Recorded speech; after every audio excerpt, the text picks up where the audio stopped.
লাকড়ির চুলায় বড় বড় ডেকচিতে রান্না হচ্ছে খিচুড়ি, গরুর মাংস, তেহারি। ইসলাম ধর্মের আধ্যাত্মিক প্রচারক হজরত শাহ আহসানুল্লাহ রহমতুল্লাহ আলাইয়ের হাত ধরে এই আনুষ্ঠানিকতার শুরু। সেই থেকে আজ পর্যন্ত প্রায় ২৫০ বছর ধরে চলে আসছে বিশাল এই রান্নার কর্মযজ্ঞ। দর্শক, আমি যে জায়গাটিতে আছি, এই জায়গাটিতে যে আমার পিছনে রান্নার আয়োজন চলছে, এই রান্নার আয়োজন প্রায় ২০০ বছরের অধিক সময় ধরে হচ্ছে এবং এই রান্নায় যারা জড়িত আছেন তারা বংশ পরম্পরায় এ জায়গায় বাবুর্চির কাজটি করছেন। দর্শক, আমি যে জায়গাটিতে আছি এটি হচ্ছে নারিন্দার মুশরিখোলা দরবার শরীফ। ১৭৯৮ খ্রিস্টাব্দে রাজধানীর নারিন্দায় আসেন আধ্যাত্মিক পুরুষ হজরত আহসানুল্লাহ রহমতুল্লাহ আলাই। এরপর দীর্ঘ ১৩০ বছর মুশরিখোলার দরবার শরীফে ইসলাম প্রচার করেন তিনি। ১৯২৬ সালে পৃথিবীর মায়া ত্যাগ করেন তিনি। ঢাকা রাজধানীর বুকে এরকম একটা শান্তির নীড়, যার নাম মুশরিখোলা দরবার শরীফ, যেখানে হিংসা, বিদ্বেষ, পরিস্থিতিগততা, পরস্পরের মধ্যে কোনো প্রকারের কার্যক্রম এখানে আমরা দেখতে পাই না। এখানে মানুষ ছুটে আসে শান্তির জন্য। চলতি বছর হজরত আহসানুল্লাহ রহমতুল্লাহ আলাইয়ের ১০০তম ওফাত দিবস উপলক্ষে মুশরিখোলা দরবার কর্তৃপক্ষ ২ দিনব্যাপী ইসালে সওয়াবের আয়োজন করে। দেশের নানা প্রান্ত থেকে ছুটে আসা ভক্ত অনুরাগীদের আপ্যায়নে চলতে থাকে রান্নার কর্মব্যস্ততা। আমাদের পূর্ব দাদারা এখানে এই ফাঁক শাখার দায়িত্ব কাজ করে গেছে, আমাদের বাপ চাচারা ওনারা ফাঁকের দায়িত্ব কাজ করে গেছে।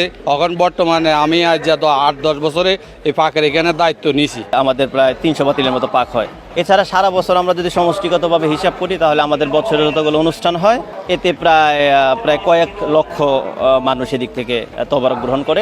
আমরা এই দরবারে কাজ করে অনেক আনন্দিত। আমরা মরণের আগ পর্যন্ত এই হযরত কেবলার ছায়ার নিচে থাকতে চাই। মুশরিখোলা দরবারে শায়িত হজরত আহসানুল্লাহ রহমতুল্লাহ আলাইয়ের সম্মানে এখানে হাজির হন অসংখ্য ভক্তরা। তাদের আপ্যায়নে প্রতিবেলায় আয়োজন করা হয় নানা পদের খাবার। এর মধ্যে সবজি খিচুড়ি, সাদা ভাতের সাথে গরুর মাংস ও মধ্যরাতে তেহারির ব্যবস্থা করা হয়। 2 দিনে প্রায় ৩ লাখ ভক্ত অনুরাগী এখানে খাবার খান। তাদের মতে এটা শুধু কোনো খাবার নয়, এটা এক ধরনের শেফা। খুবই পরিষ্কারভাবে পাকানো হয়। ওই খাবার খাইলে পরে মানুষের রোগ শোক শেফা দূর হয় ও আমাদের নিজেদের আত্মীয় স্বজনের অনেক শেফা হয়েছে।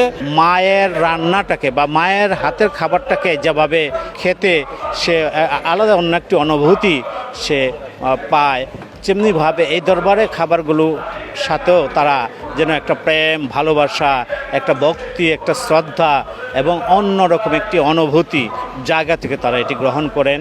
তারা শুধু এটাকে একটি খাবার না, এটিকে একটি নিয়ামক হিসাবে গ্রহণ করেন। এখানে আসলে ফয়েজ পাওয়া যায়, বরকত পাওয়া যায়, ওনার ওয়াজিবা অনেক নিয়ম কারণ যারা মানে সেটাই পাইতেছে। এখানে আপনার লাখ লাখ মানুষ আসতেছে। হজরত আহসানুল্লাহ রহমতুল্লাহ আলাইয়ের বেলায়েত প্রাপ্তির পর থেকে এই দরবারে ভক্ত মুরিদ ও মুহিব্বিনদের জন্য খাবারের আয়োজন করা হয়।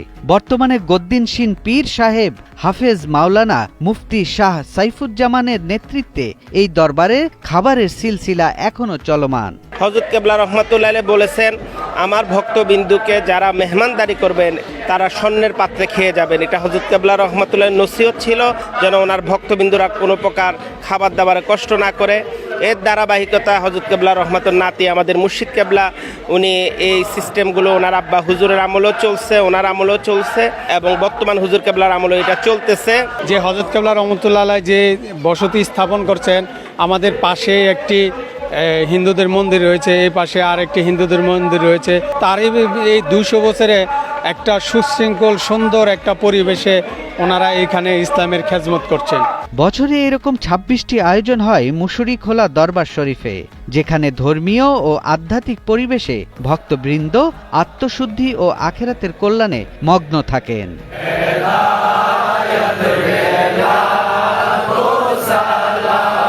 সৈয়দ রাশিদুল, ৭১, ঢাকা।